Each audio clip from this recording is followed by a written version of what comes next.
దోసలు వేసుకుందామని సగ్గుబియ్యం నానబోసాను. తీరా మా మిక్సీ ఏమో నాకు హ్యాండ్ ఇచ్చింది. సరే అని చెప్పేసేసి ఇంకా క్యారెట్ తురిమేసేసి కలిపాను. కలిపేసి చిన్న చిన్న టిక్కీలా చేసుకుందాం అనుకొని ఇంకా నైట్ డిన్నర్కి అనమాట ఇలా చేసేసాను.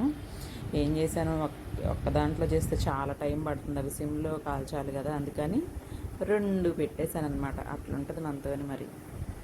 పనిచేయలేదు కాబట్టి చట్నీ కూడా ఏం వేసుకోలేదు. ఉప్పు కారం వేసి అందులో నిమ్మకాయ పిండి వేసుకొని దాంతోనే తిన్నాను. మా అమ్మాయి ఏమో సాస్తో తినేసేసింది. మా వారేమో నార్మల్గానే తినేస్తారు, ఇవంటే చాలా ఇష్టము. మళ్ళీ తర్వాత రోజు టిఫిన్కి కూడా ఇవే చేయించుకున్నారు నాతోటి. ఎందుకంటే చాలా నానబోసాను కదా, అవన్నీ వేస్ట్ అయిపోకుండా చేసేసాను అనమాట. అవి క్యారెట్ తురుము, కొత్తిమీర, అల్లం తరుగు, అలాగే కొంచెం బియ్యం పిండి కలిపేసి గట్టిగా కలిపేసుకోండి.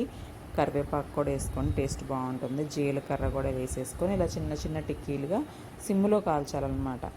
బాగుంది, మీరు కూడా తప్పకుండా ఇలా ట్రై చేయండి.